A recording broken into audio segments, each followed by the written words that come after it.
Bonjour à toutes et à tous, c'est l'été, donc c'est le moment des hors-séries et à cette occasion, je vous propose un format légèrement différent de d'habitude. J'ai invité des femmes à venir s'exprimer sur leur séduction et leur sexualité pour 4 épisodes inédits que vous allez pouvoir découvrir toutes les 2 semaines. Cette semaine, nous parlerons de sexe à plus de 2 personnes. J'ai avec moi Carmina, performeuse et réalisatrice de films pornographiques alternatifs et indépendants, créatrice de la maison de production Carreiros Film et rédactrice en chef du site Le Tac Parfait. Bonjour Carmina. Bonjour. Et Anouk Perry, podcasteuse indépendante qui a entre autres signé le podcast Qui m'a filé la chlamydia, dont le point de départ est l'organisation d'une partouze entre amis, et La délicatesse des gangbangs, qui est là une enquête sur le milieu des gangbangs. Bonjour Anouk. Bonjour Lucille. Alors j'ai dit partouze, mais maintenant on dit plutôt soirée privée, sex party. On a rendu ça un petit peu plus sexy, même dans le principe. Carmina, tu fais ça pour le travail. Anouk, oui. Tu t'es servi d'une expérience personnelle pour nourrir ton travail également. Et je dois avouer que quand j'ai cherché des femmes pour témoigner de leur expérience, parce qu'on sait, il y a des gens qui pratiquent, des fois qui en parlent un petit peu comme ça, j'ai un peu galéré en fait. Toutes les femmes à qui j'avais demandé m'ont dit « mais non, mais je peux pas parler de ça devant un micro, ça se fait pas ». Alors qu'on a enregistré d'autres épisodes quand même sur la masturbation, sur les pratiques avec les sextoys, on a un peu parlé de trucs intimes. Et le sexe à plusieurs, il faut pas en parler devant un micro. Anouk, comment t'expliques que ce soit encore tabou à ce point de pratiquer le sexe à 3, 4, 10 ou plus ? Le sexe est tabou en général, malheureusement. Donc, disons que la sexualité, même si elle tend à se libérer, soi-disant en tout cas dans la parole, on est à la première étape et les partouzes. Moi, je dis partouze, je trouve pas que ce soit plus joli de dire soirée privée. Je trouve que ça fait un peu vieux con, mais c'est mon petit côté personnel. C'est l'étape d'après. Oui, on a un peu déculpabilisé le fait de parler de BDSM, voilà, et peut-être les partous viendront ensuite, je sais pas. T'es d'accord, Carmina ? En fait, pas trop. Moi, j'ai l'impression qu'on est au contraire un peu en régression sur pas mal de sujets et que du coup, justement, sur des choses qui étaient sur lesquelles la parole était plus ou moins libérée, en fait, on est en train de revenir dessus. Enfin, c'est dommage, évidemment, mais ouais, j'ai l'impression qu'on revient un peu en arrière, moi, sur la liberté sexuelle, sur plein de trucs. Évidemment, tout est encore très tabou dans le sexe. Et en fait, moi, je trouve qu'en ce moment, ça va en s'empirant. Après, toutes les avancées ont toujours cet effet de vague. On connaît ça avec le féminisme en général, mais je pense que ça l'est aussi avec les avancées sexuelles. Il y a le petit retour en arrière à chaque fois mécanique qui fait qu'après on peut repartir vers encore une avancée. Oui, c'est vrai. Et du coup, moi j'ai l'impression qu'en ce moment on est justement dans cette phase où en fait on est en recul et oui, il faut espérer que ça re-avance après. Surtout parce qu'il n'y a pas de raison, si on pratique encore plus, d'avoir honte de parler de ce genre de choses, même si ça reste de l'ordre de l'intime et du perso. Si on n'hésite pas à en parler dans une soirée entre potes, on peut aussi potentiellement en parler devant un micro, ça me paraît être un peu pareil. Oui. On est un peu dans un cadre de soirée entre potes, là, tout de suite, entre nous. Il y a quand même le côté où je pense que là où dans n'importe quel verre entre copines ou entre copains, on peut entendre des gens raconter un peu « Ah oui, et machin, il m'a culbuté comme ça » ou « Je l'ai culbuté comme ceci », machin, machine. Tu entends quand même plus rarement l'histoire du sexe à plusieurs, ou alors c'est très, très anecdotique, genre 7 fois où j'ai fait un plan à 3. Et je pense que ça arrive, les plans à plusieurs, évidemment. Il y a plein de gens sur Terre à qui c'est arrivé, mais c'est peut-être beaucoup moins commun pour l'instant encore que le reste. Et à partir du moment où c'est moins commun, c'est peut-être un petit peu plus tabou et c'est plus compliqué d'en parler. Je pense que c'est lié quand même aussi à un moment fun. Enfin, un truc, un peu une anecdote que tu peux balancer justement parce qu'il y a un côté fun. Le plan à 3 ou la partouze à plus, on est moins choqué que quand on dit moi j'aime me faire fouetter. Je pense que on est quand même dans quelque chose qui est moins choquant qu'une pratique fétichiste, BDSM spécifique. Moi, il y a une notion aussi que j'ai remarqué donc il y a pas très longtemps, c'est qu'en fait moi j'ai aussi une notion d'intime qui est assez forte et qui du coup m'empêche de parler de certains sujets, surtout notamment depuis que je fais du porno et que donc j'ai une vie publique en fait. C'est-à-dire que pour moi, ça va être par exemple j'ai un partenaire avec qui je suis depuis très longtemps et en fait, je ne parle jamais de ce que je fais avec mon partenaire parce que pour moi c'est de l'ordre de la sphère très privée et c'est des choses dont je ne parle jamais.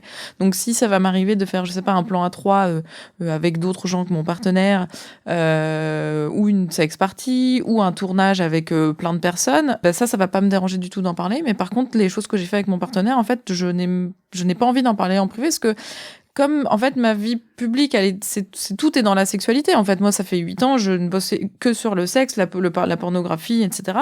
Et donc, je donne déjà beaucoup de tout ce qui est, que les gens peuvent considérer comme la sphère intime. Et donc, j'ai remarqué au fil du temps que j'avais besoin aussi de garder des choses privées parce que voilà, c'est mon petit jardin secret et tout ça. Et donc, il y a cette notion qui rentre en jeu en fait sur pas mal d'anecdotes, quoi. De ce qu'on a envie de protéger. De ce qu'on a envie de parler ou pas, de partager ou pas, et tout ça. Anouk, toi, donc je disais, tu t'es servi d'une expérience personnelle dans le cadre de Qui m'a filé la chlamydia. Est-ce que tu peux donc pitcher ton projet ? Ouais, en gros, fin 2016, j'ai un de mes amants de l'époque qui m'a dit qu'il venait me voir à Paris pour le Nouvel An. Et c'était un mec qui avait un peu envie de découvrir toutes les choses de la sexualité. Et je lui ai dit, moi, j'organise de temps à autre des parties fines, des partous avec des copains. Donc, vas-y, si tu veux, pour ta venue, pour le Nouvel An, on organise une partouze. Et du coup, on a fait ça. Il est reparti dans son pays. Il était britannique. Et puis après, il allait vivre au Brésil. Et du coup, il a fait un check-up complet. Et à cette occasion, on lui a fait un test de MST-IST. Et il a découvert qu'il avait la chlamydia. Donc, il m'a envoyé un message. Je me suis fait dépister, j'avais la chlamydia. J'ai envoyé des messages à tout le monde. Et en gros, les 3/4 des gens l'avaient à cette partouze. À partir de là, c'est resté juste une anecdote comme ça. On en a bien ri tous ensemble à se dire, qui l'a filé, on s'est jamais trop posé la question. Sauf que j'aimais beaucoup les podcasts et j'aimais beaucoup les podcasts d'enquête et je me disais que là, ça réunissait tous les éléments d'une bonne histoire parce qu'il y avait du cul, il y avait une enquête, quand même, il y avait un petit côté éducatif à parler des MST-IST. Puis voilà, il y avait une petite quête à suivre et différentes personnes, différents profils à interviewer. Il y avait un homme trans, il y avait une fille qui avait une vie sexuelle un peu délurée, ce mec pas du tout. Voilà, c'était assez international et divers. Puis je l'avais pitché au magazine pour lequel je bossais à l'époque, Mademoiselle, dont je gérais la rubrique sexualité. Et finalement, ça s'est pas fait. Et donc je l'ai repitché 1 an plus tard à une boîte de prod qui m'a dit let's go. Du coup, tu racontes que t'es très honnête avec la façon dont t'as organisé ça, des petites invitations bien faites, avec un graphisme particulier et tout. Tu t'es vraiment fait chier pour organiser cette partouze. C'est toujours le cas ? Alors non. Non, parce qu'il y en a qui arrivent un peu de manière impromptue. Juste, tu te retrouves avec les bonnes personnes et hop, tout le monde est tout nu et tout le monde couche ensemble. Mais là, c'était un peu le côté, on l'invitait au Nouvel An. Et puis, il y avait une des personnes avec qui je co-organisais ça, Juliette, qui bossait dans la com. Et un jour, elle s'ennuyait. Du coup, elle a fait sur son petit logiciel un petit carton d'invitation. Et après, moi, j'aimais bien quand même toujours envoyer un petit message quand c'était prévu. Ça m'arrivait pas tant que ça d'en faire des prévus, mais quand c'était prévu, j'envoyais toujours un message faisant un peu le rapport de ce qui va se passer, un petit point sur les protections, où ça a lieu, quand ça a lieu. Généralement, je le faisais en 2 parties. Genre, on se retrouvait dans un bar et comme ça, il y a le moment où on va du bar à l'appart. S'il y a des gens qui le sentent pas, ils peuvent se casser à ce moment-là. Donc, ça permet une sortie de secours facile et sans se dire je pars alors que tout le monde est déjà tout nu. Et puis, toujours remettre une couche sur les histoires de consentement. Voilà, vous pouvez dire non. Dans cette partouze-là, je sais que j'avais fait un peu le listing des gens présents en faisant un petit point sur leur sexualité, s'il y a des personnes qui étaient plus ou moins à l'aise de coucher avec tel ou tel type de personne. Du coup, tu t'en parles déjà, mais comment on organise une bonne partouze selon toi ? C'est dur. Moi, je trouve ça vraiment très dur. C'est quoi, c'est un casting déjà ? Organiser une partouze, c'est simple, mais organiser une bonne partouze, surtout que tu perds le côté un peu... Déjà, voilà, tu perds complètement la spontanéité à partir du moment où tu dis, on va organiser le truc, donc il n'y a pas de spontanéité. Après, je suis pas sûre que la spontanéité soit quelque chose d'indispensable pour que ça se passe bien, parce que ça peut très bien se passer chouette alors que c'est organisé. Mais je trouve que c'est très dur. Potentiellement, je m'inclus dans ça, c'est qu'en fait, il y a toujours des gens qui, sur le papier, sont très chauds et très motivés et qui, en fait, arrivé le moment même, en fait, ça ne se fait pas, ça ne se passe pas bien, ils osent pas, ils sont timides et tout ça. Sauf que le problème, c'est que quand t'es dans un événement, sexe positif, où il y a potentialité de sexe en groupe ou de machin, et que t'as plein de gens qui sont timides et qui osent pas, c'est très long à démarrer, voire ça démarre pas du tout. Et du coup, tu te dis, merde, c'est moi, j'ai fait une erreur de casting, ou est-ce que juste la sauce n'a pas pris ? Et du coup, moi, je trouve que c'est vraiment très compliqué d'organiser, Enfin, en tout cas, mes expériences c'était mitigé, on va dire. Disons que le plus compliqué pour moi, c'est de trouver les bonnes personnes qui vont bien matcher entre elles. Moi, je faisais un peu en bouche à oreille. Et après, il faut trouver les premières personnes, quoi, en fait. Une fois que tu as un allié qui connaît plein de monde et toi, tu connais plein de monde et tu mets les réseaux en commun, généralement, ça peut aller assez vite. Mais il y a des trucs super compliqués. Typiquement, s'il y a des femmes cis, faut se caler sur les règles des meufs, quoi. Enfin... Donc, en fait, ça peut tomber à l'eau. J'avais pas du tout pensé à cet élément. Alors, après, il y a les éponges, quand même. Parce que, en fait, moi aussi, avant, j'étais là genre, ouais, mais non, j'ai mes règles et tout. Et en fait, une fois, j'ai essayé une éponge parce qu'il se trouve que j'allais à une soirée en club échangiste et genre, j'avais mes règles. J'étais là genre, bon, c'est ma première fois, je vais pas, tu vois, me gâcher ça à cause des règles.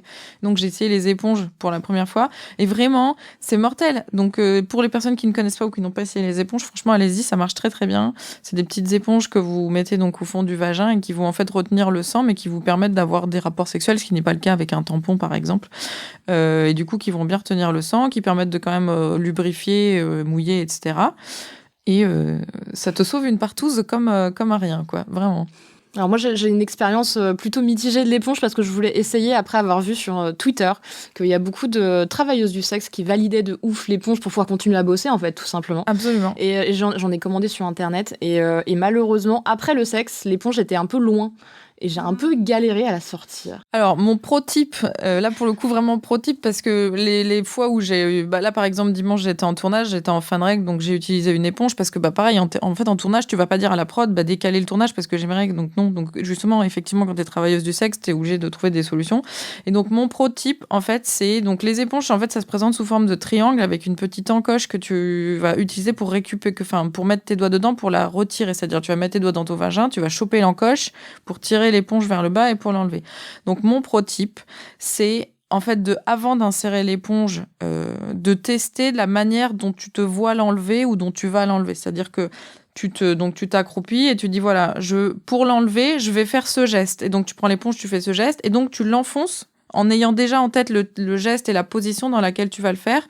Et franchement, ça facilite grandement la vie parce que du coup, elle est positionnée dans un sens où tu sais que pour toi, ça va être facile à récupérer. Donc déjà, voilà le petit tip que je peux donner. Mais vraiment, c'est dommage parce que ça marche très très bien. C'est chouette et c'est confortable. Tu les sens pas du tout, c'est bien.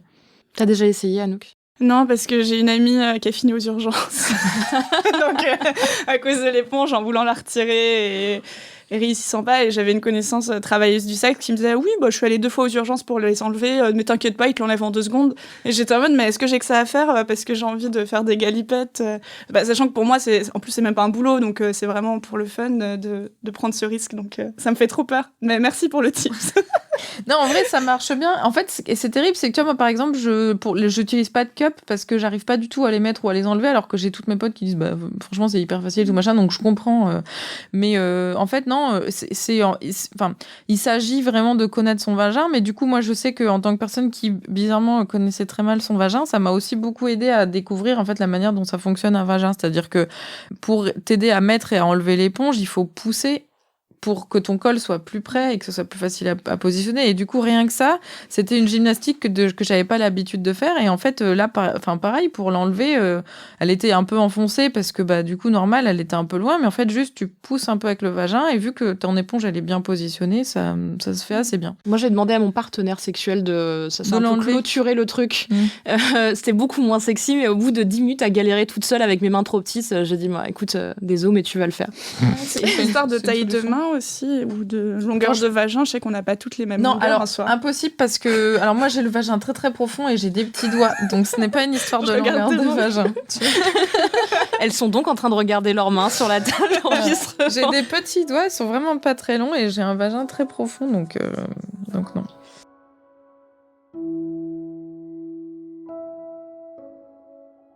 Dans un épisode du podcast Première et Dernière fois que j'enregistre aussi, j'ai interviewé Max, qui est organisateur de sex party entre amis, spécifiquement, et qui m'avait raconté son meilleur moment à lui. Moi, le meilleur souvenir que j'ai de ma précédente orgie qu'on avait organisée, j'étais en train de me faire sucer par une fille. Et c'était vraiment une super fellation. Et à côté de moi, il y a une de nos amies qui avait le pénis de son homme dans la bouche et qui commence à faire le chien et qui fait... Elle l'attrape, elle le mord. Et moi, j'étais mort de rire. Enfin, je me retourne vers elle et j'éclate de rire, littéralement. Et j'étais en train d'avoir une super fellation et je me suis retrouvé avec une demi-molle tellement j'étais en train de rigoler. Pour moi, c'est mon meilleur souvenir de cette orgie-là, alors qu'il s'est passé plein de trucs. C'est quoi ta meilleure anecdote de sexe à plusieurs, Carmina ? Vraiment, j'ai des souvenirs très sympas. J'ai une anecdote qui est bien cool parce que, en fait, donc pour poser un peu le contexte, les gens ont tendance à s'imaginer que parce que je fais du porno, en fait, j'ai une vie sexuelle qui est absolument débridée et tout ça, ce qui serait ok en soi, mais sauf que c'est pas le cas. J'ai pas eu des dizaines et des dizaines de partenaires, j'en ai assez peu. Alors, et c'est pas une volonté, ça vient vraiment de mon éducation qui a été très un peu stricte et religieuse et tout ça. Et donc, encore maintenant, alors que bon, je suis une femme adulte, j'ai du mal à réaliser mes fantasmes, à réaliser mes envies, et je me mets des barrières toute seule. Et donc, ces dernières années, je me suis un peu rattrapée, et en fait, je me souviens d'une fois où j'étais en festival. Et en fait, il y avait un couple de jeunes personnes qui me faisaient de l'œil très fortement. Et sauf que, en fait, comme je suis un peu timide ou un peu, je suis un peu con face à ce genre de situation. Donc, je savais pas trop quoi en faire. Et en fait, j'ai une amie qui, elle, par contre, est vraiment complètement à l'inverse de moi. C'est-à-dire qu'elle n'hésite jamais, en fait, à réaliser ses envies. Et donc là, elle me dit, mais t'es vraiment bête. Ça se voit qu'ils ont envie de toi. Ramène-les chez toi. Mais elle me disait ça vraiment, genre... tu sais, un peu comme, tu vois, dans Bref, quand Kéron, il fait baise-la, baise-la, baise-la, en SMS, c'était un peu ce genre. Et c'était genre, mais vas-y, mais ramène-les chez toi, c'est bon, ils ont envie de toi, baiser tous ensemble et tout. Et du coup, l'alcool aidant, j'imagine, je me suis chauffée. Et donc, j'aurais proposé de revenir à la maison, ce qu'ils ont fait. Donc, j'ai fait un plan à 3 vraiment très sympa. Et qui pour moi était hyper différent parce qu'en fait c'était des personnes queer et j'avais en fait quasiment toute ma vie j'ai couché quasiment que avec des personnes hétéros ou en tout cas pas queer ou en tout cas bisexuelles mais pas queer vraiment. Et donc déjà rien que ce plan à 3 ça a été une expérience complètement dingue pour moi parce que c'était une dynamique complètement différente de tous les plans à 3 que j'avais pu faire avant qui était donc vraiment un gars plus 2 meufs. Tu sais vraiment pour le coup comme dans les pornos où c'est genre les 2 meufs qui sucent le gars ou le gars qui baise une meuf puis qui après qui baise l'autre. Enfin tu vois c'était vraiment des dynamiques très hétéro. Alors moi j'ai toujours pris du plaisir, c'était pas du tout un souci. Mais là c'était un plan à 3 qui était vraiment beaucoup plus fluide dans la façon dont ça s'est passé. C'était pas 2 personnes sur la bite ou truc comme ça. C'est vraiment très fluide et pas du tout centré sur la pénétration, vraiment centré sur le plaisir en premier. En plus j'ai joui alors que genre vraiment je suis pas une meuf qui jouit facilement et donc du coup c'était incroyable. Et donc on a passé un super moment que j'ai vraiment kiffé, inattendu parce que c'était pas du tout pour le coup ni prévu ni dans les cartes quoi, c'était vraiment ça s'est fait comme ça. Et donc vers 4-5 heures du matin, je les ai mis dans un Uber pour qu'ils rentrent chez eux.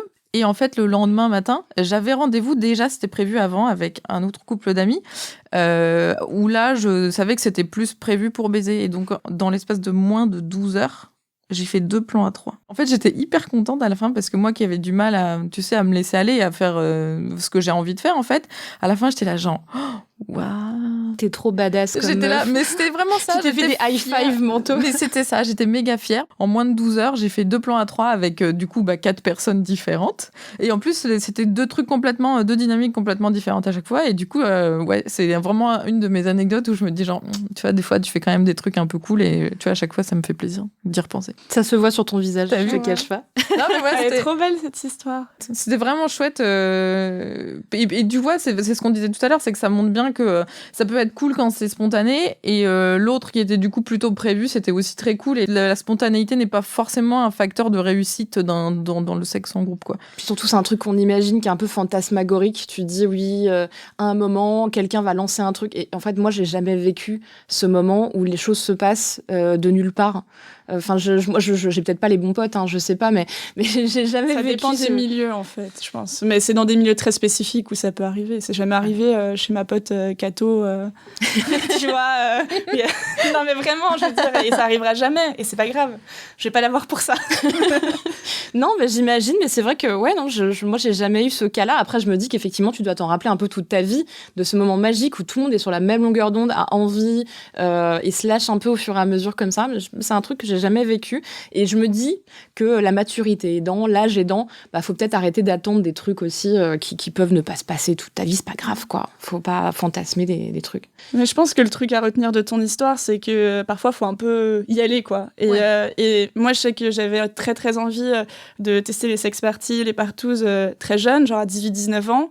Et finalement, j'ai réussi à en faire parce que j'ai cherché à en faire. Donc, j'ai cherché les contacts, j'ai cherché les gens et j'y suis allée, quoi. Et je pense que plein de gens, dont moi, avant d'avoir pris cette décision, juste attendre que ça arrive, vous se dites si ça arrive, c'est tant mieux, et sinon tant pis. Bon, ça comme un fantasme, mais finalement, il y a vraiment un petit côté actif à un moment de chercher à s'entourer de personnes qui potentiellement vont être intéressées par ça. Oui, absolument. Puis un côté organisationnel aussi. Hein. Oui. Voilà, entre les plannings, les trucs, les lieux. Les lieux, c'est très dur de trouver des lieux, je trouve. Enfin, vraiment, à chaque fois. Surtout qu'en plus, moi, les... Côtoyer des riches. Ah oui, pardon. J'ai jamais autant partousé que quand je sortais avec un très riche. Oui, ça m'étonne pas. Ça m'étonne pas du tout, mais là, pour le coup, malheureusement, à chaque fois, c'est plutôt... moi, en général, les 2 ou 3 fois où on a voulu essayer d'organiser des trucs, c'était à Berlin, dans les milieux queer, et du coup, c'est... Puis, tu sais, après, quand t'es dans un Airbnb, il faut pas faire trop de bruit, il faut pas faire de fêtes, faut pas recevoir des gens, et du coup, moi, déjà, c'est un facteur de stress. Du coup, je me dis, genre, oh là là, j'ai invité des gens, on est censé baiser, ça va faire plein de bruit, et c'est moi qui ai la caution du Airbnb, et si on se fait virer du Airbnb, comment je vais faire? Et tu vois, et du coup, ça te gâche ta soirée. Bah écoutez, si vous êtes riche et que vous voulez que j'organise des partous chez vous, vous pouvez me contacter. Ceci dit, il n'y a pas besoin d'un grand espace. L'histoire de la partous du Nouvel An de la chlamydia, ça se passait chez moi, et à l'époque, je vivais dans un studio de 20 mètres carrés. Mais j'avais un leaking size. En fait, c'était une sous-loc d'un mec géant, donc qui avait un leaking size, et qui avait face à ce leaking size un petit clic-clac. Et du coup, si j'ouvrais le tout, toute la pièce était un pieu géant. Génial. Était recouvert d'un lit. Et puis voilà, donc on pouvait venir à 7-8. Ce qui est déjà c'est très spécifique comme setup. C'est honorable, quoi. Comme nom. Franchement, c'est ok, 7-8, c'est pas mal, ouais, j'avoue. C'est quoi, toi, Anouk, ta meilleure anecdote de sexe à plusieurs, du coup? J'en ai plein des bons souvenirs et j'ai aussi plein de mauvais souvenirs. Mais l'un de mes souvenirs les plus marquants, c'est une fois où je couchais avec plusieurs personnes, dont cette femme qui était d'origine étrangère et donc qui avait un assez fort accent quand elle parlait français. Et je sais pas, à un moment, je crois que je lui fais un cuni et elle me dit « mets ta main ». Et moi, sur le coup, je me dis, bon, je caresse, quoi, hein, voilà, gentiment. Sauf qu'elle me dit, non, mets ta main à l'intérieur. Et je me dis, je pense qu'elle comprend pas ce qu'elle dit. Donc, je commence à la doigter avec un doigt et deux, tu vois. Elle me dit, non, mets ta main. Et du coup, bon, bref, je l'ai fistée. Et c'était la première et seule fois où ça m'est arrivé dans ma vie. Et je me souviens que c'était super intense comme moment. Et j'ai vécu un moment de connexion avec elle, mais je pense que j'ai rarement vécu dans ma vie. À vraiment la voir et la sentir sur toute ma main et mon poignet jouir, quoi. Et j'ai vraiment senti l'orgasme comme des... Enfin, c'est très, très spécifique, la vague que j'ai sentie autour de ma main. Et c'était genre merveilleux. J'avoue que c'est trop beau. Sacré beau moment, mais intense, parce que ça montre que tu peux avoir des pratiques quand même spécifiques ou intenses dans le cadre d'une sex party. T'es pas obligé de rester sur un truc très classique, finalement. C'est porte ouverte à tout, mais c'est vrai qu'en plus... littéralement. On avait... Enfin, c'était une femme avec qui j'avais bu un verre 2-3 fois, donc je la connaissais un petit peu, on avait un peu parlé de nos limites et tout, et à aucun moment, elle m'avait parlé du fist. Donc pour moi, c'était pas du tout un truc qui allait se passer. Je pensais qu'on allait avoir une sexualité assez classique dans ce cadre. Mais... Après, moi, je trouve... je sais que pour moi, c'est vraiment tout l'un ou tout l'autre. C'est que selon l'ambiance, en fait, je vais avoir envie d'essayer plein de trucs qui étaient pas forcément prévus, ou l'inverse. C'est-à-dire que je vais... Si je le sens pas, ou si pour une raison ou une autre, c'était fatigué, t'es pas en forme et tout, en fait, ouais, je vais rester très... peut-être même plus sage que ce que je serais normalement. Et je trouve que l'ambiance participe vachement. Enfin, moi, je me lâcherais vachement plus si l'ambiance le permet, quoi. Et donc, de tenter des trucs que j'ai jamais fait et dont j'avais peut-être même pas, conscientisé que j'avais envie de les faire, ou etc., quoi. Ouais, mais après, pour lui avoir parlé à cette femme, du coup, elle m'a dit qu'en fait, c'était un truc assez commun dans sa sexualité. C'est pour ça qu'elle en avait pas parlé avant, c'était tellement normal. Et ouais, qu'elle réalisait de temps à autre. Mais alors ça, c'est hyper intéressant parce que ça, c'est vraiment un truc aussi qu'il faut que les gens prennent conscience de ça. C'est que, en fait, les limites de chacun et chacune et les habitudes de chacun et chacune sont toujours très différentes, très variées.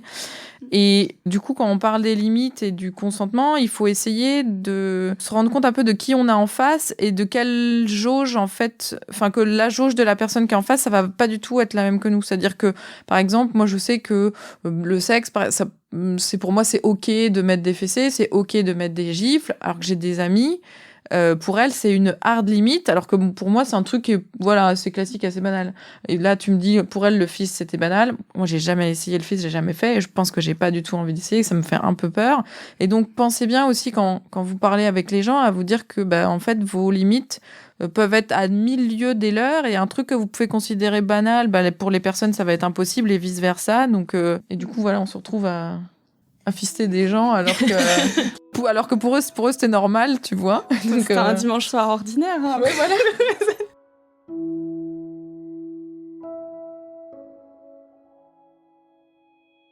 C'est quoi votre position sur la drogue et l'alcool pendant les plans à plusieurs ?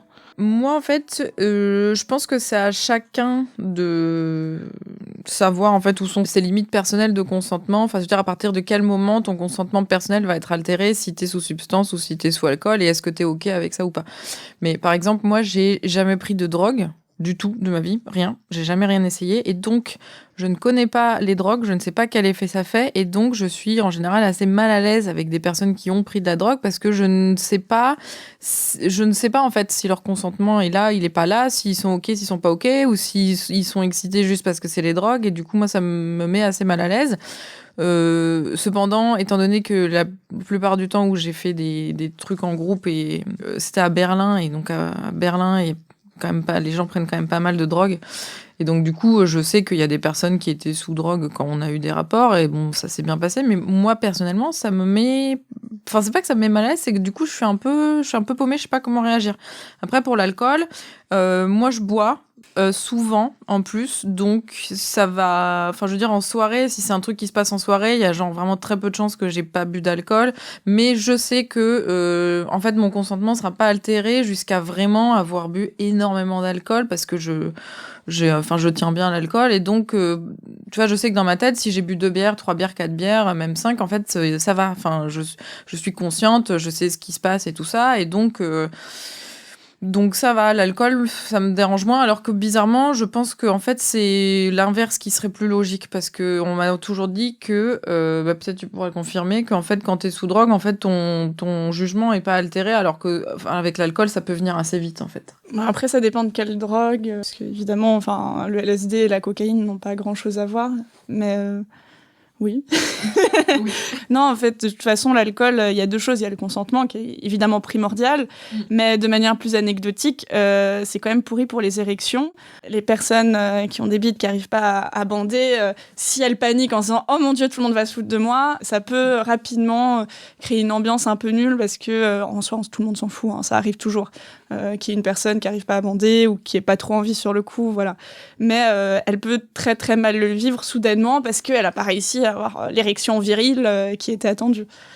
Et ça, c'est vrai que ça peut être créé, mais aussi par la drogue. Hein. Enfin, la MD, par exemple, je suis pas sûre. Enfin, je sais qu'on peut avoir des rapports, mais c'est assez compliqué de tenir une érection, quoi.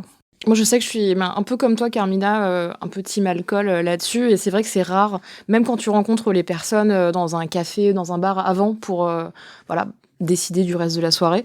Moi, j'ai toujours genre 1 ou 2 verres de vin. Et je me dis pas, c'est le moment où je vais prendre un Orangina, quoi. Enfin, j'arrive pas à faire ce choix conscient. Alors qu'à titre perso, je trouve ça assez important de garder ses facultés, de pouvoir être sûr de son consentement. Et comme une femme cis qui a été jeune il y a longtemps, je me suis rendu compte il y a pas très très longtemps que en vrai, même mes rapports sexuels à 2 avec des hommes au début de ma grande carrière étaient souvent sous le coup de l'alcool, mais un peu trop.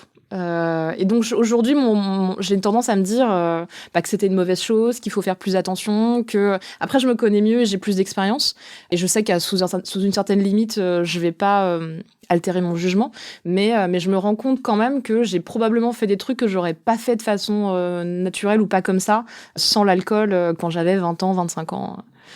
J'ai des mauvaises expériences liées à ça, quoi. Je pense pas être la seule. Je sais que quand j'avais été, parce que je suis allée donc une fois en soirée échangiste, sauf parce qu'en plus c'était pour le travail, parce que j'étais invitée, tu vois, comme parce que c'était un peu une soirée un peu promotionnelle pour Wild, et donc j'étais invitée, parce que moi je fréquente pas du tout ce milieu, et donc j'étais invitée, voilà, en tant que Carmina du Tac Parfait, etc. Et donc je me suis dit, bah cool, franchement j'ai envie de le tester, j'ai envie d'aller voir, etc. Et en fait c'était une soirée avec open bar champagne.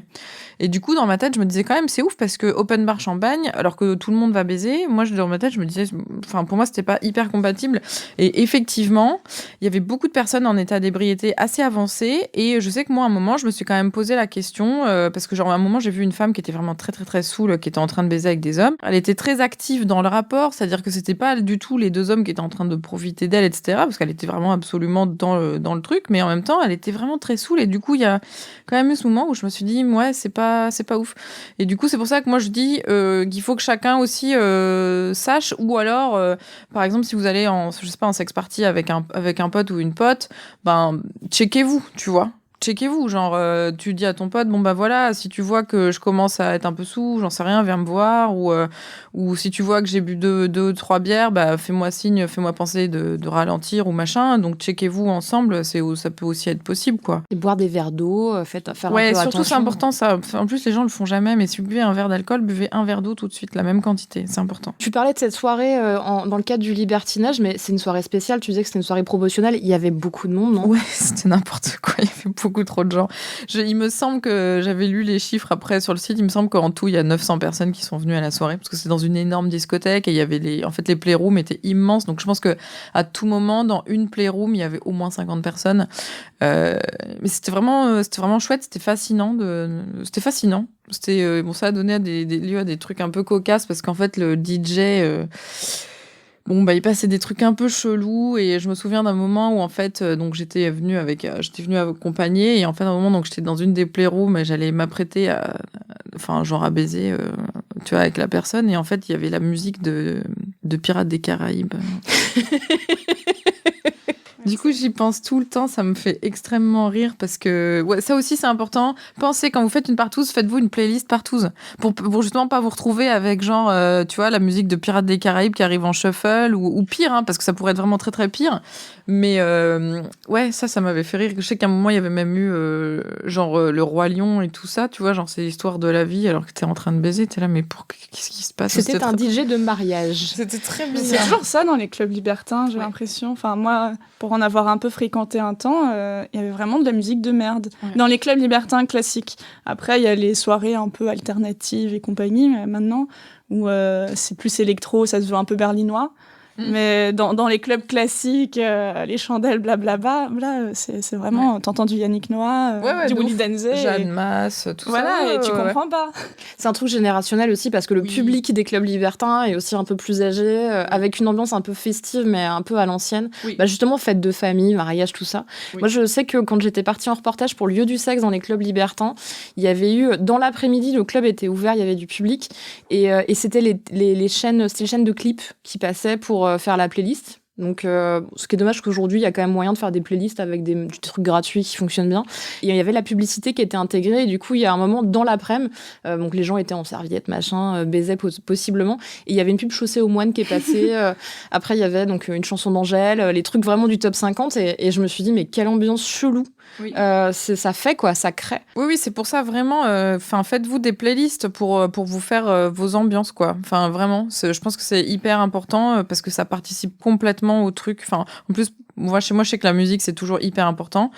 Et qu'en plus, ça a assez tendance à vite me déconcentrer, tu vois, genre, parce que c'est vraiment compliqué de rester concentré quand t'as la musique de Pirates des Caraïbes. Ce que j'allais dire, il faut un self-control incroyable pour rester dedans. Ouf, parce qu'en fait, il y avait genre vraiment 50 personnes en train de baiser ensemble autour de moi et tout, et genre avec la musique de Pirates des Caraïbes. Mais à chaque fois que j'y repense, j'ai envie de mourir de rire, c'était vraiment super. Il y a un côté Disneyland en plus. C'était vraiment trop marrant. Moi, je sais que j'ai eu un plan A3 qui a été gâché à cause d'une mauvaise playlist. Mais de ouf. Mais pas parce qu'elle était pourrie. parce que c'était la playlist de la personne qui avait envie de mettre cette playlist-là, donc c'était vraiment un truc volontaire. Mais la musique m'a tellement déprimée que un truc très rock, un peu dark, un peu teenager dans l'esprit et tout. Et ça m'a foutu le cafard. Et dès que la musique reprenait le dessus sur l'action, je commençais à une déprime. Et donc soirée un petit peu naze pour moi malheureusement à cause de la musique. Donc c'est vrai que ça peut être un truc. Il faut soit mettre du neutre, je pense, de l'électro qui passe pour tout le monde, pas forcément lié à un souvenir, un truc. Encore une fois, je sais pas si Spotify propose des playlists partout, mais il faut des playlists pour tout. Donc en fait, il y a des playlists pour tout. Il y a même des playlists. Moi, je sais, je cherche tout le temps, et pour en soirée ou alors quand je fais des shows webcam. Enfin, j'en fais plus trop maintenant, mais quand j'en faisais, il y a besoin d'une bonne playlist. En fait, ce que je fais, c'est que en fait, tu peux rechercher parmi les playlists publiques, et si tu cherches certains mots clés, tu vas vite trouver des playlists de gens. Et en plus, c'est très drôle parce que du coup, tu vois qu'est-ce que les gens vont mettre comme chanson dans leur playlist sexy ou playlist pour baiser, playlist sexy, ou tu cherches, tu sais, genre cul, sexe, n'importe sur Spotify, et donc tu vas tomber sur les playlists des gens, et du coup tu vois ce que les gens considèrent comme musique de baise. Et là, t'as du Barry White à chaque fois. Très, très je suis sûre qu'il y a des gros clichés de. Ouais, mais pas que, il y a des trucs super intéressants en vrai. Ça dépend de comment tu baises, quoi. Voilà, c'est ça. Puis avec qui aussi, parce que selon avec qui. C'est comme quoi ta musique idéale de toi, c'est quoi, partouze? Je sais pas, mais je suis assez mauvaise en playlist en fait, donc je délègue toujours à d'autres gens. Je vais sur Spotify et cherche playlist sexe, et puis je fais play. Voilà. Ou alors je mets un DJ bon set, quoi, et puis voilà. Mais il n'y a pas pour toi t'as jamais eu le truc du moment gâché par une musique où t'es sorti à cause de la musique? Si, mais c'était en club libertin parce que le DJ était pourri. Moi, ça a été plus la lumière qui a pu me gêner parfois, tu vois. Tu vas chez des gens, c'est sympa, ambiance sexy, sauf qu'ils ont des gros néons dans le salon et pas de petites lumières un peu tamisées. Et moi, je sais que ça me casse un peu parce que j'ai pas envie de... Parce que moi, j'ai ça avec le carrelage.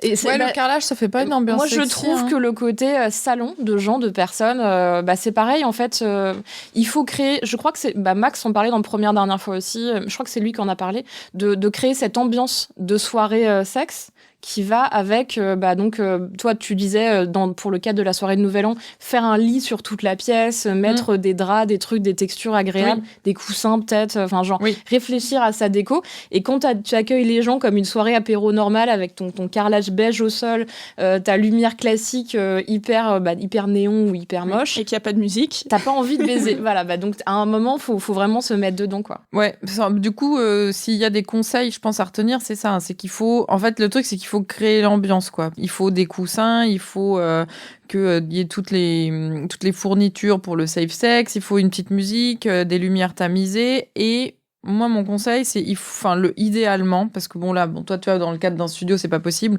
mais idéalement, il faut une pièce à part où les gens peuvent souffler ou se retirer s'ils ont besoin à un moment ou à un autre de faire une pause, d'être en retrait, de boire un coup, de tout ce que tu veux. De fumer le club, de faire vraiment un truc soufflé, quoi. Ouais, de vraiment se retirer, et en fait que le sexe se passe dans une pièce différente, par exemple, ou alors qu'il y ait au moins une pièce où les gens peuvent aller... j'allais dire se cacher, c'est pas tout à fait se cacher, mais qu'ils puissent aller, un peu se retirer. Et, que si t'as besoin de pas voir des gens nus en train de faire un truc, tu puisses être dans une pièce safe. Ou boire un petit café avec quelqu'un d'autre en attendant d'y retourner, tu vois, mais vraiment une pièce, un peu un safe space, même si le mot est un peu galvaudé, mais voilà, un peu un safe space où tu peux te reposer un petit peu avant de retourner, ou pas, dans le sexe. Puis avoir des toilettes propres. Oui. Moi, je sais pas, mais en fait, en soi, je comprends le bordel. Je suis méga bordélique, donc je juge pas ça du tout. Mais j'avoue que quand je vois qu'il y a de la poussière partout sur les tuyauteries des toilettes, c'est vraiment le moment où je m'assois et je revois ça et je me dis, mais si c'est un peu cracra comme ça, est-ce que ça va être cracra les draps, le truc. Oui, voilà. Mais en plus, je sais que c'est dans ma tête. Mais moi, ça a pu me bloquer, quoi. Faites le ménage chez vous avant de faire une partouze. Ouais, c'est un peu... oui. On ne dirait pas, mais c'est important. C'est vraiment le b.a.-ba, quoi. Là, surtout qu'en club libertin, c'est quand même extrêmement propre. Ils ont quand même des normes qui sont hyper fortes. Il y a des espèces de pchits de sanitol dans toutes les pièces. Ça sent limite... C'est même un peu abusé. Ouais, c'est même un peu abusé. Ça sent vraiment limite l'hôpital. Oui, mais du coup, à la maison, faut peut-être aussi monter un peu ses standards d'hygiène, quoi. Oui. Parce que le truc, c'est que je me souviens justement, dans cette soirée libertine où il y avait genre 900 personnes, à un moment, il y a une meuf qui a squirté de ouf sur un des lits. Du coup, le truc est plus praticable du tout, tu vois. Donc, il faut, là, tout de suite, il faut nettoyer, il faut machin. Donc, c'est pour ça il y a des lingettes, il y a des serviettes, il y a tout ce qu'il faut. Mais ouais, surtout si ça va durer longtemps, il faut prévoir un endroit où on peut se nettoyer, où on peut se laver les mains aussi. Parce que purée, lavez-vous les mains avant de les mettre dans les trous des gens. C'est hyper important. En fait, c'est ça, Lavez-vous c'est les rendre mains. les toilettes et la salle de bain praticables, parce qu'il y a peut-être des gens qui vont Ouais. avoir envie de prendre une petite douche à un moment, ça va avec le truc. Et puis, bah, tu vois, tu te disais, si quelqu'un squirt quelque part, bah, juste avoir du sopalin, avoir ce qu'il faut pour nettoyer, quoi. Serviette de bain, des trucs comme ça. C'est en train un peu de s'en transformer en les conseils de pro-tips daronne. pour faire une bonne partouze réussie. Mais la baignoire, ça peut être bien pour un petit, pas un final, mais juste pour aller chiller. On peut y rentrer à 2-3 si c'est une grande baignoire et c'est bien en C'est post-sexe. C'est vrai. Avec une cool lumière aussi dans Et une une salle de tisane. bain. Oui, Oh, parce voilà, que bon, verveine. la lumière en général dans la salle de bain, c'est pas ça quoi. Enfin, En fin de soirée, c'est moins le truc que tu regardes par rapport au début de la Oui. soirée où tu t'aimes pas la lumière trop directe et tout. Et c'est vrai que la petite tisane post-baise, Tisane, pourquoi pas. ça marche toujours. ça coûte rien de mettre une lampe de chevet dans la salle de bain juste pour ce moment. Non, mais c'est vrai. C'est hyper important.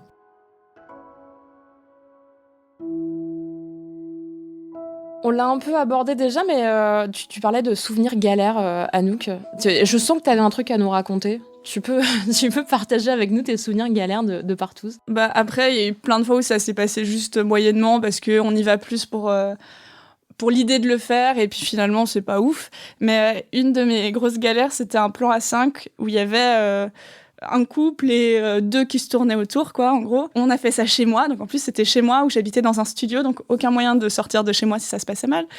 Les 4 ont fait plein de choses ensemble et moi j'essayais vraiment de m'incruster, mais j'étais vraiment pas du tout... Enfin, ils étaient les uns sur les autres et genre personne m'embrassait, personne s'occupait de moi et je m'occupais vite fait des gens, mais je sentais que dès qu'ils pouvaient aller voir l'une des 3 autres personnes, elle y allait et je me sentais mais vraiment exclue de ma propre partouze chez moi où je pouvais pas fuir et c'était vraiment triste. Oh, le sale Et je pense que là où j'étais, je pense que je savais pas suffisamment dire les choses clairement à l'époque, c'est qu'il y a eu le truc à la fin où, bon, déjà j'étais un peu saoulée par ça, mais rien de grave, où il y a une meuf qui a dit bon bah on dort chez toi et j'ai pas osé dire non.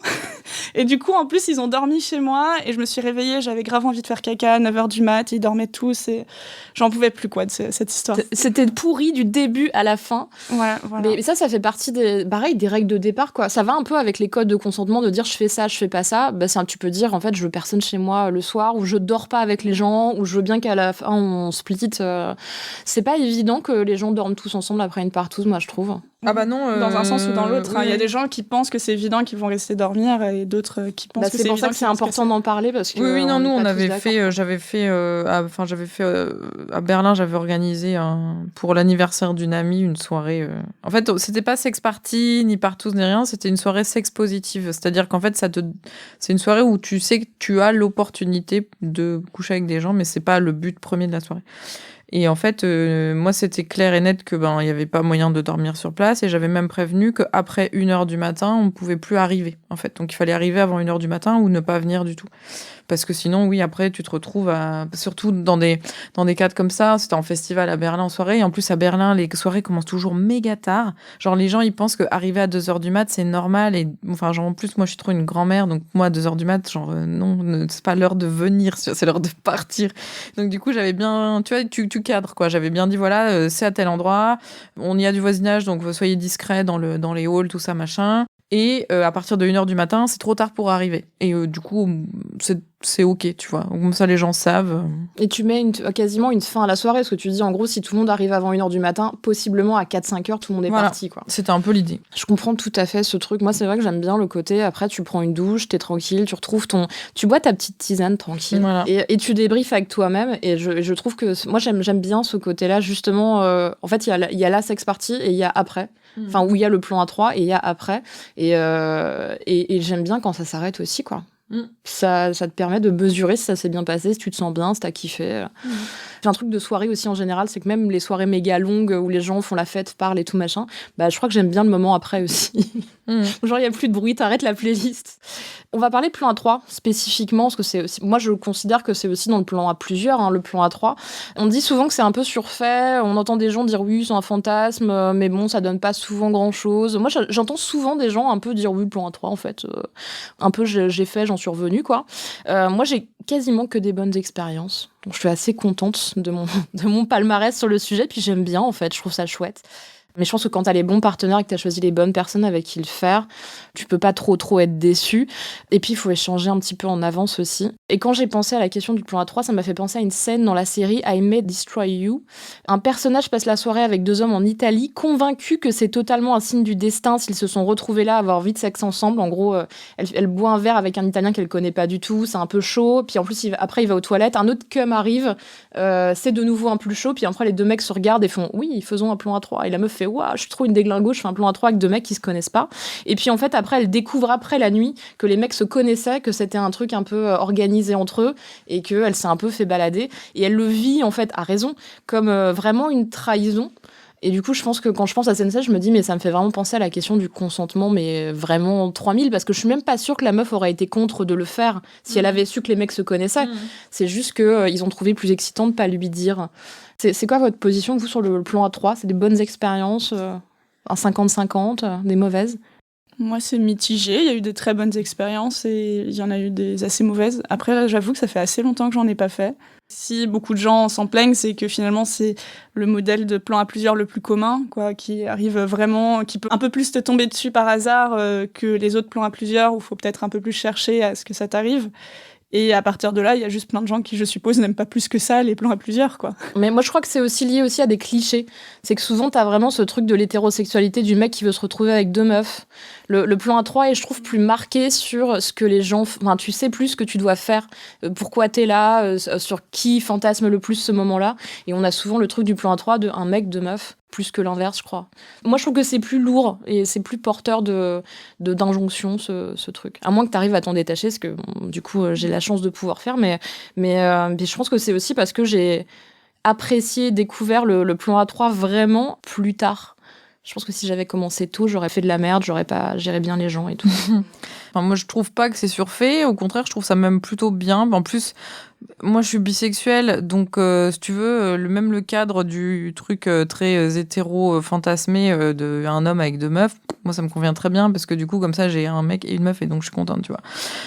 C'est mon cas aussi. Je précise parce que ça joue sur... Ouais, du coup, c'est bien. Bon, après, le truc, c'est que maintenant que je suis dans les milieux queer, en fait, le genre des personnes n'est pas du tout une question, en fait. Vraiment. Le plan A3, on m'a souvent dit qu'en fait, c'était pas facile parce que c'est plus compliqué que genre un plan avec plein de gens parce qu'en fait, un plan A3, si tu t'occupes de l'un, tu t'occupes pas de l'autre et du coup, t'as l'impression qu'il faut vite aller s'occuper de la 3e personne pour pas qu'elle se sente seule et puis il faut vite revenir à la première et du coup, ça peut être très déséquilibré alors que bon, quand t'es 4, 5, 6, du coup, il y a toujours forcément quelqu'un qui s'occupe des autres, sauf à ta soirée apparemment où personne n'avait envie de s'occuper de toi. Après, je pense que c'est comme tout, il faut parler consentement, il faut être sûr que les personnes ont là parce qu'elles ont envie et puis moi je sais pas, ça s'est toujours relativement bien passé. T'as jamais eu de problématique par exemple, de dynamique de couple ? Je sais pas si Ah si, plein. Si, plein, parce que... Mais ouais, mais le truc, c'est que là, tu vois, dans ma tête, on parle vraiment de sexe, et donc je détache beaucoup le côté sentiment et tout, machin, parce que là, on parle vraiment de sexe, mais évidemment que quand on est en couple et qu'on veut intégrer une 3e personne au sexe, ça pose des questions, et si ça n'en pose pas, il faut les poser, je pense, parce qu'on est encore dans une société qui est très hétéronormée, et qu'on n'est pas encore tous déconstruits la monogamie, l'hétérosexualité, l'hétéronorme et tout ça. Et donc oui, un plan A3 où c'est genre un couple, on va dire un couple cis-hétéro qui va vouloir intégrer une 3e personne, ça peut assez vite poser des soucis, ouais. Moi, j'avais eu ça dans ma précédente relation où en fait, il était question de peut-être intégrer quelqu'un, mais sauf qu'en fait, je pense que mon partenaire de l'époque n'avait pas du tout réfléchi aux implications que ça pouvait avoir, et donc, quand on en a parlé, en fait, il s'est dit, ah oui, peut-être que, en fait, je sais pas comment je le vivrais de te voir avec quelqu'un d'autre et tout ça, et parce qu'en fait, t'es tellement dans le fantasme que t'oublies de te dire que, en fait, une fois que la 3e personne, elle est rentrée chez elle, toi, tu restes face à face avec ton partenaire, et que du coup, il faut continuer à vivre. Et le sexe, ça peut avoir des conséquences très inattendues, positives ou négatives, sur un couple, sur ta vie personnelle, sur ton expérience de vie, etc. Donc ouais, il faut y aller en sachant un peu où on met les pieds, quoi. Enfin, je pense que c'est pas anodin. Enfin, en tout cas, dans mon cas, moi, je pense que le sexe, c'est pas anodin. Pour moi, en tout cas, c'est pas un truc que genre je peux coucher avec plein de gens et c'est cool et ça se passe bien. Et il y a des personnes qui sont comme ça, il y a des personnes au contraire où voilà, ça les baiser avec plein de gens, c'est pour eux, ça n'implique pas de sentiments, etc. Donc il faut aussi savoir. Encore une fois, il faut savoir avec qui tu couches, quel est ton ressenti, quel est le ressenti de la personne, est-ce que la personne a vraiment envie, est-ce que pour elle ça va être comme pour toi et qu'il y aura pas du tout de sentiments, pas de problème de couple, pas de jalousie, machin. Tu le vis comme ça toi aussi, Anouk ? Ouais, moi je l'ai plus vécu en face parce que finalement je crois que j'ai assez peu fait des plans à 3 en couple ou alors c'était avec des gens pour qui ça n'a jamais été un problème et moi non plus, donc j'ai pas eu de problème de ce côté-là. En tant que personne seule, moi je sais que j'ai fait 1 fois ou 2 avec des couples et j'ai arrêté et j'ai vraiment mis un gros stop en disant plus jamais de ma vie je fais ça. Parce que même les super gentils que j'avais rencontrés, qui étaient des amours avec moi, j'avais l'impression que finalement j'étais juste un faire valoir à leur sexualité pour la rendre plus pétillante ou pour redonner, j'ai utilisé cette expression que je déteste, du piment à leur couple, alors que en fait, faut juste accepter que la sexualité, il y a des hauts et des bas et voilà. Et en fait, ça me mettait vraiment très mal à l'aise, cette position d'être la chérie d'une soirée, mais à la fin de la soirée, je rentre chez moi seule et puis eux, ils sont ensemble en plus, donc c'est un peu tristoun de mon point de vue, donc j'ai arrêté. C'est un truc que tu ne referas plus, que tu as décidé de vraiment stopper, quoi. En tout cas, avec des couples hétéros monogames, plus jamais, non. Mais ceci dit, j'ai déjà eu un couple hétéro non monogame qui m'a proposé et j'ai dit non également, alors que j'avais déjà, dans le cadre de soirées, fait des choses avec eux, avec plus de gens autour. Mais juste eux, en fait, je sais pas, mais c'est peut-être de l'ego, mais j'aurais eu l'impression de leur offrir un truc que j'ai pas envie de leur offrir et pour pas tant que ça prendre mon pied. Parce que dans les plans à plusieurs, quand on faisait des choses ensemble, c'était bien, mais c'était pas forcément fou, les sensations que j'avais quand il se passait des choses avec eux. C'est le seul truc que t'as décidé d'arrêter dans le cadre des plans à plusieurs ? Ou il y a d'autres trucs que tu t'es dit, bon, c'est bon, je l'ai assez fait, ou ça me plaît pas tant que ça ? Globalement, les plans à plusieurs, j'en fais plus depuis des années. Donc, ça doit faire 3-4 ans. Non, 3 ans que j'en ai pas fait. Mais c'est plus parce qu'à un moment, j'en ai beaucoup fait. C'était aussi, je pense, lié à la période, une période de célibat, puis à la personne que j'ai rencontrée à l'époque, avec qui je suis sortie pendant un bout de temps. Et quand on s'est séparés, j'ai eu un peu ce côté, ça c'est fait, j'ai envie de passer à une autre étape de ma vie et de ma sexualité, quelque part. Et ça m'intéresse pas plus que ça en ce moment. Quoique, dernièrement, depuis 2-3 semaines, quand je bois un coup de trop, je me dis, ça me manque, j'aimerais bien y retourner. Mais c'est plus une phase, c'est pas un truc où je me suis dit plus jamais. Moi, il y a un truc que j'ai décidé d'arrêter, mais c'est vrai qu'en fait, il y a besoin de l'expérience pour te rendre compte que ça te va pas et que ça te convient pas. Mais moi, c'est les coucher avec une femme hétéro dans le cadre d'un plan à 3. Donc, c'est une évidence. Un homme, 2 femmes, une femme bisexuelle et une femme hétérosexuelle, ça ne marche pas. Non, mais ça, il faut pas. C'est parce que, et en plus, ce qui est très moche, c'est que souvent, c'est malheureusement, encore une fois, t'es dans le cadre d'une relation hétéro où c'est des meufs qui veulent, faire plaisir à leur mec en disant, voilà, ouais, non, faut pas faire ça. Ou même qui veulent essayer parce qu'elles savent pas trop. Pendant longtemps, je me suis dit, oui, une fille qui veut essayer, peut-être qu'en fait, elle va se rendre compte que ça la fait kiffer et tout. Et le nombre de fois, pas tant que ça, mais tellement traumatisante pour moi, au fond, d'être en plein rapport sexuel avec donc 2 personnes. Potentiellement, moi, je suis excitée, je suis ravie d'être là, ça se passe trop bien, la meuf est sexy, le mec, je le kiffe. Et je me rends compte que dans le regard de la meuf, elle est là que pour le mec. Ouais. Et que quand elle me regarde, elle me désire pas du tout. Et limite, j'ai eu des regards des fois qui encore me hantent aujourd'hui.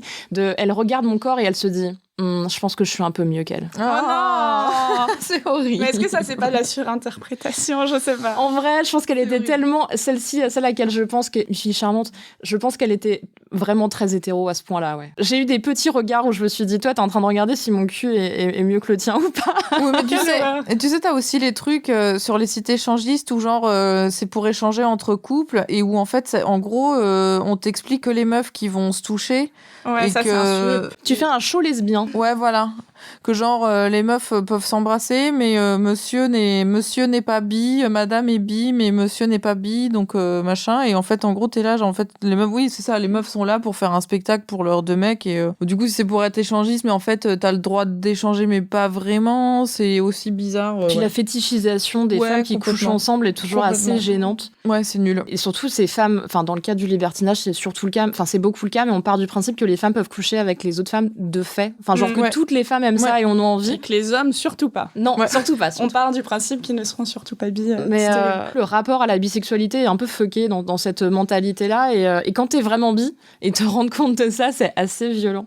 C'est vraiment un truc que j'ai découvert avec le sexe en groupe, parce que je n'avais pas cette idée-là avant. Et c'est vraiment un truc que j'ai arrêté. Donc j'ai arrêté de coucher avec des femmes hétéros. Dans le cadre, ouais, non, mais c'est ok, je comprends. Donc désolée aux femmes hétéros. Je m'excuse, mais maintenant je suis trop vieille pour ces conneries. Si elles sont hétéros, normalement ça va, elles seront pas tristes, mais... Non, ça va, franchement, c'est pas une grande perte pour elles. Merci Anouk d'être venue nous parler, nous raconter toute ton expérience extrêmement riche. Merci à toi de m'avoir invitée. Et merci Carmina d'être venue aussi. Merci pour l'invitation. Je vais faire un petit peu votre promo parce que je suis tellement ravie que vous soyez là avec moi. Et en même temps, vous avez tellement de trucs, vous avez un univers super riche toutes les deux, vous faites beaucoup de choses. Donc Anouk, je vous invite à écouter ses différentes productions en podcast sur son site anoukperry.com. Alors c'est Anouk, A-N-O-U, K, sans C, c'est très important. Et Carmina, ton site Carreros Film au pluriel, où figurent tous tes films, sera de retour sur Internet bientôt. Donc les gens pourront s'abonner pour voir tes films. En tant qu'actrice, on te retrouvera en décembre dans un film Canal+, le film du mois, film réalisé par Anouchka, la réalisatrice, qui s'appelle Captive. Tout à fait. Et on a hâte de découvrir tout ça. Et donc plein de podcasts à découvrir cet été et plein de films très très bien à voir. Merci à l'équipe de Slate Podcast, Benjamin Septem-Ours, Christophe Caron et Aurélie Rodriguez. On se retrouve dans 2 semaines. Et en attendant, si vous voulez témoigner d'un problème ou d'un questionnement que vous avez sur votre vie, n'hésitez pas à me laisser un message vocal. Vous pouvez vous enregistrer sur votre téléphone et nous envoyer ce message par mail à c'estcompliqué.slate@gmail.com ou nous envoyer un message vocal par WhatsApp au 07 61 76 74 01. N'oubliez pas de me laisser un prénom ou un pseudo, votre âge et éventuellement votre ville. Enfin, l'adresse mail c'estcompliqué@slate.fr et la chronique hebdomadaire reste toujours d'actualité. Si ce podcast vous a plu, n'hésitez pas à vous abonner, nous mettre 5 étoiles pour nous soutenir, laisser un commentaire ou en parler autour de vous. Et puis, spécifiquement aujourd'hui, découvrir tout le merveilleux travail de nos invités. Tous les autres épisodes sont à retrouver sur slate.fr ou votre application de podcast préférée. Merci à toutes et à tous et à très bientôt.